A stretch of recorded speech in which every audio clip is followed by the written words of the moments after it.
Welcome back.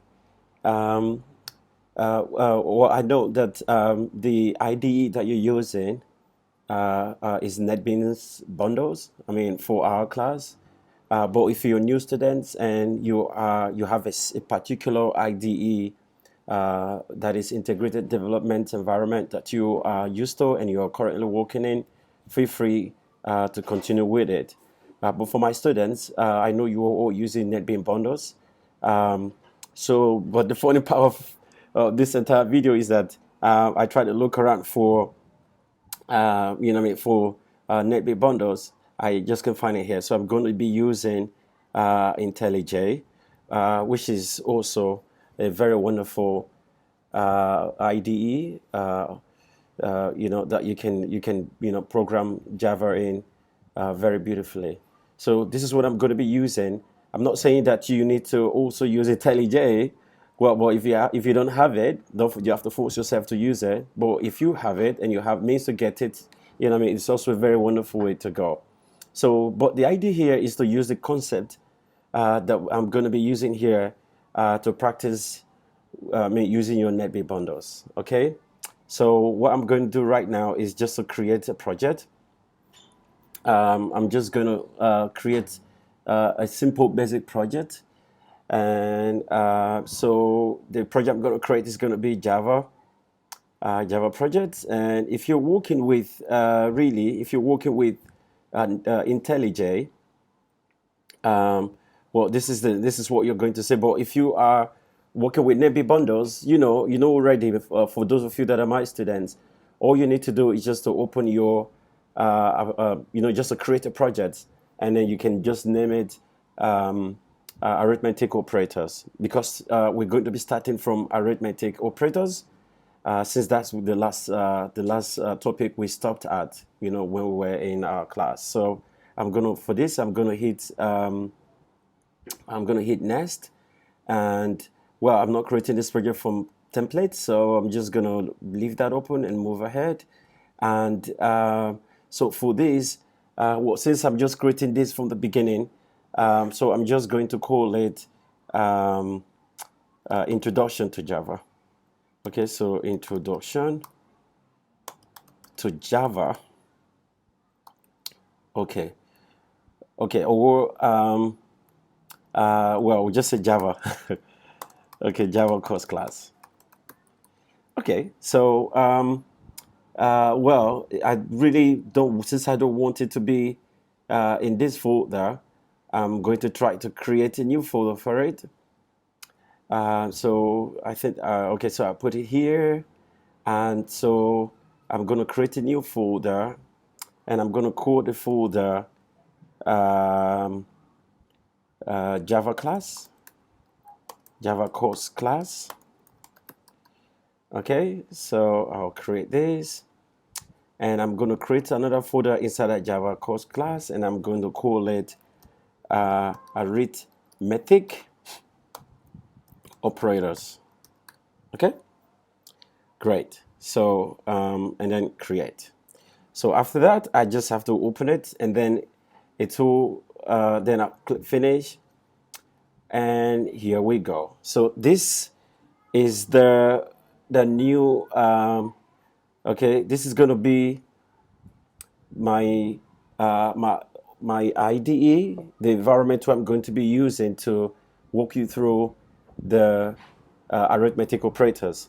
Okay, so so it's right here. I'm going to create now the I'm going to create the Java class. So I'm just going to name it something simple. Well, if I like, I can name it Arithmetic Operators, but I'm just going to call it Operators Demo. Operators Demo. Okay, so I understand. I know that those of you who are my students understand exactly what I'm trying to do here. Okay, so when I say Operators Demo, this is exactly what I'm going to see. And just as you know, my students, I've always taught you guys to learn how to program from the scratch. Okay, so you'll have public class, but you've got to have the package before the public class, right? So I'm going to now start from the public class. So I'm going to click enter, and I'm going to write the main method, which is public static void main main parenthesis open strange square brackets and our argument, and then we're going to close it up with this curly bracket here. Okay, so as you know, I like to keep my code clean, so I'm just going to put all of them in one side and begin to run this code right now. Okay, great. So here, let me just comment some of the things we're going to be doing here, and this is the arithmetic. Sorry, the keys are driving me crazy. Arithmetic operators. All right. So let's showcase some of the operators. So we say we have minus. We have plus. Oh man, I just keep speaking some horrible language today. Okay, so we have minus. We have multiplication sign. We have division sign, and we have the modulo sign, and we have the plus sign. So I'm not really going to be calling out the names, because for those of you who are my students, you already know what this the name for these operators. Okay, so but if you're just here for the first time and you're just using this for your research work or for your classes, you may want to go and learn more about Java operators. Okay, great.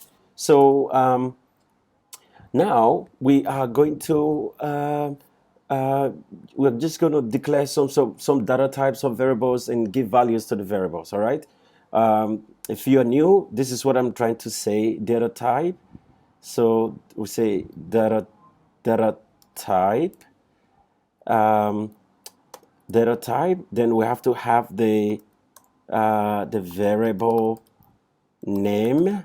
I'm following camel case in there with the variable, and then we'll have the value. Okay. So value. This is a simple way, okay, that I have taught you guys to begin to declare your variables when you're declaring them. The first is going to be data type. So there are numerous data types that we can use. And then you also have here the variables as well as the value, okay? So, you know what I mean? This is not a Java jargon. It's not a Java programming language formatting. That's the reason why you're seeing this, you know, this very violent red bulb here saying that, oh, look, something is wrong here. This is not part of my properties, so be careful. Anyways, so, but, you know what I mean? I'm sure those of you who understand what we're doing here completely understand. Okay, so I'm just going to write the right format right under it so you know exactly what it is. So when I say data type, I'm referring to, for example, integer, int. And then the variable name we're going to use here will be left operand. So we'll call it left operand. Okay, so the left operand is now going to give off a value of, say, let's say 4. Okay, right.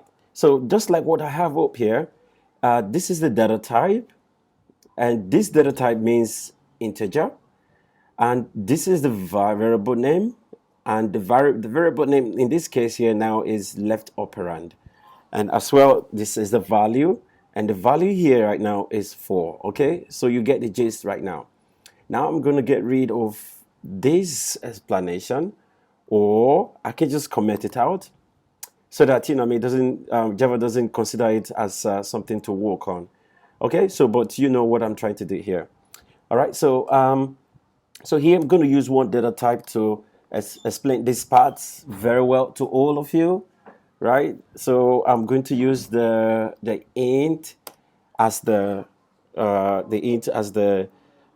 type that I'm going to use to explain this program right now. So I'm going to declare another data type, and I'm going to also leave this as a right operand, and I'm going to give the value of 3 to this right operand. So here you see that I have the left operand and I have the right operand. Remember, I'm just trying to make you to understand, certain concept when it comes to understanding what operators are. Okay, so I'm going to declare another variables with another. Well, I'm going to declare another data types with another variables. Okay, and I'm going to call this one additional. Okay, additional additional result. Okay, remember all that I'm using here right now are all um, they are all just a simple, a random name that I'm giving out to the variables. So I'm going to say here, I want to do some concatenation here. So I want to do something that will be able to consider this 4 and 3, right? Remember 4 and 3 are the value for these um, variable names that I have down here. Okay, so now I'm going to say left operand. You see, IntelliJ is so beautiful that it just bring the suggested word, like, is this really what you're looking for? Then I'll just say yes. Okay, so left operand plus the right operand. So it's just right there. Okay, so I'm going to close it with a semicolon. Okay, so if you are new to Java programming, semicolon is what you use to end your expression. Okay, so I started the expression from here and it ends right here, and I have to use a semicolon to be able to end that up. All right. Okay, so I might be talking a little bit faster here. So if I'm a bit fast, all you need to do is just to pause the video and take your time to be able to go through it. Okay, so now I'm going to do what they call printing here. I'm going to print out. I'm going to use this a code to be able to run the print whatever this thing is about. Uh, oh, well, I'm hearing some echo in the background. Okay, so I think it's just a little bit of noise, but it will be okay. So all you need to do is just, pause the video and then move ahead. Okay, great. So we're not going to type system. This is this system. Okay, so if you don't, okay, so system dot out dot print line, right? The print line. So line in Java is abbreviated as LN. Okay. So what I'm going to do right now is to be able to see how I can print out the results or the values for all these variables that I've just declared here. All right. So how do I do that? I use the system.out.print line to be able to do so, and I'm sure every Java programmer uses the same thing as well. Okay, so another way you can represent this system.out.print line is there's a code called sout. Okay, so sout is SOUT. Okay, so once I press that and I hit the tab button on my keyboard, it brings out the system.out.print line wordings or codes out automatically. Okay, I hope you make use of it and you have fun. All right, so now let's complete what we are going to do here. Right, so I want to concatenate all these variables that I've declared here. Right, so I'm going to say system.out.print line left operand plus.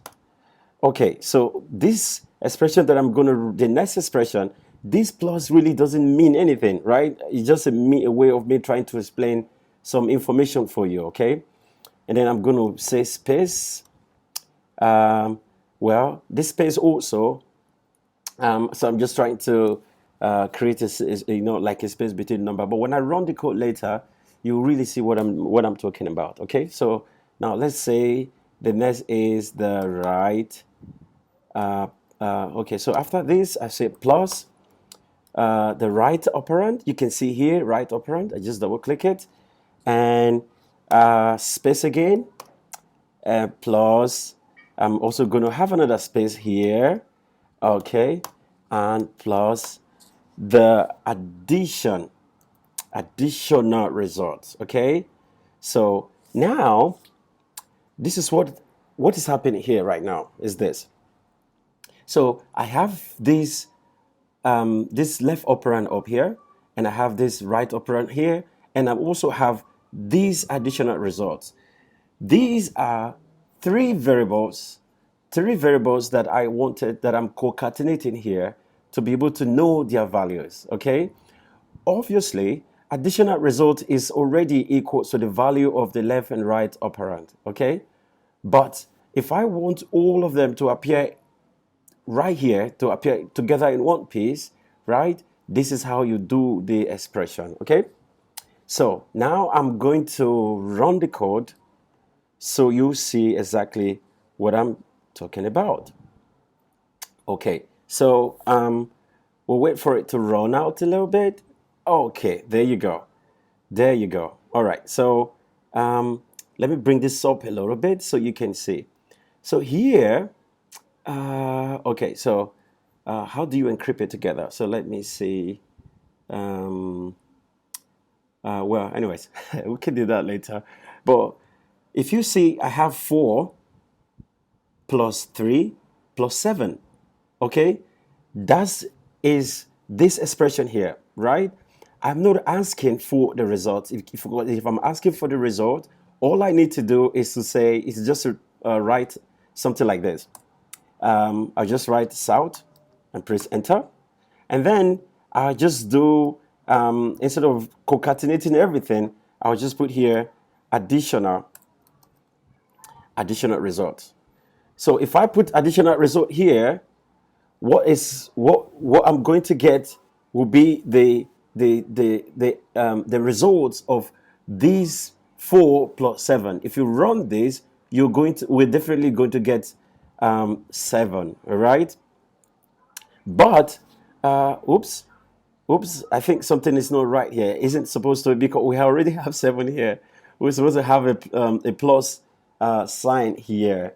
So my bad.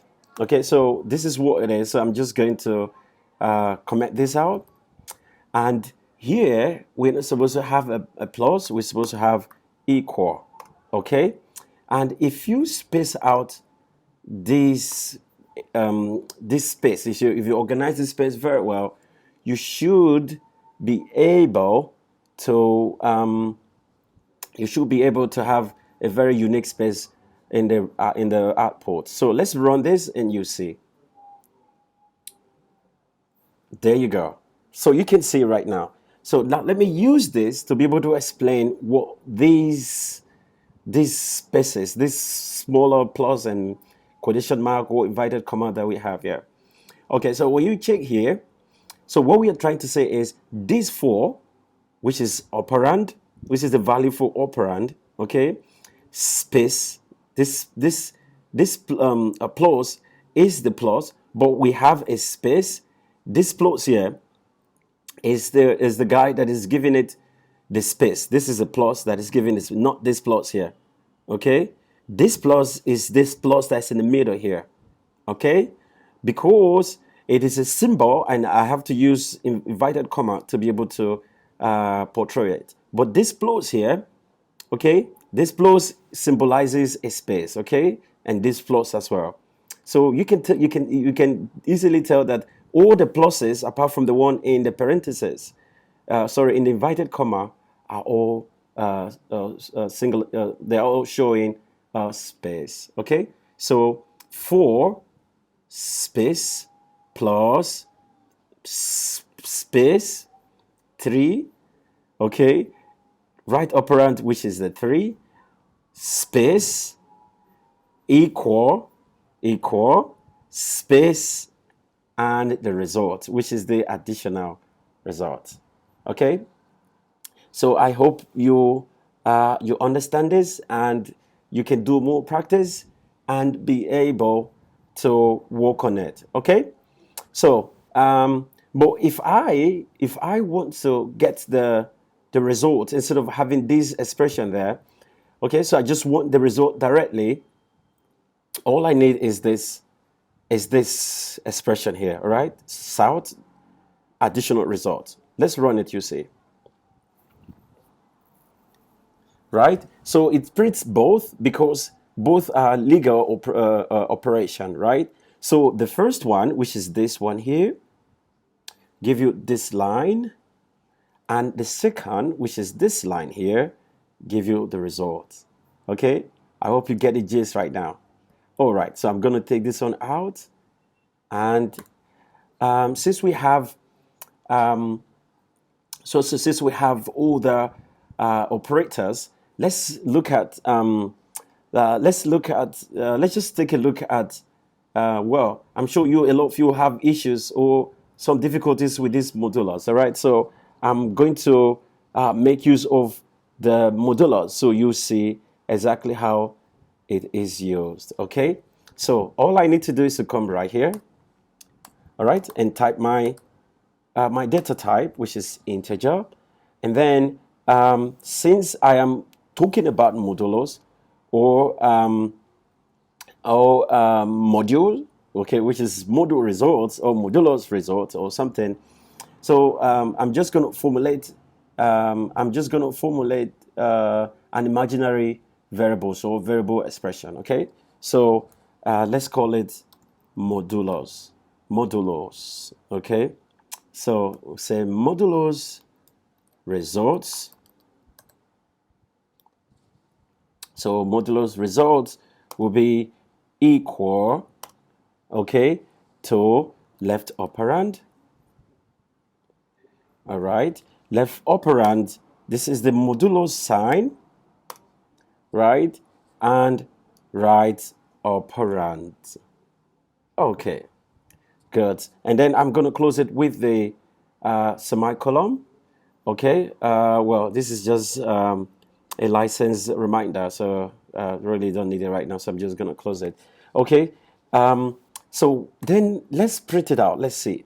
Because I already have this here, really don't, I think it wouldn't really make sense to type it again. So I'm just going to copy this and paste right here. There you go. So then here, what we're going to write here right now will be just the same thing, you know, literally the same thing, right? So this is the operator. So I'm just going to remove the additional operator and put the modulus operators right there. Okay, and then of course the equal sign will remain the same. Okay, so this is simply it. All right, it's just like this. So now I am going to run it and see what the result will be. Okay, there you go. There you go. Okay, so well, it is this. All right, you can see it's simply the same. All right, you have 4 modulus 3 is equal 7. Okay, so I hope you get the concept right now. Okay, so I am going to if you get the results, you may want to pause the video and try the remaining operators. Okay, so it's as simple as, you know, just using your data type with your desired variables. So like this variable, as you see, is this is for modulus because we're looking at modulus operator. So that's the reason why I just use the word modulus results. So, but you know what I mean, it's just left with you to be able to use. It really doesn't have any value to this. It just, you know, to give the variable a name, you know what I mean? So it's just up to you to do whatever you think is important.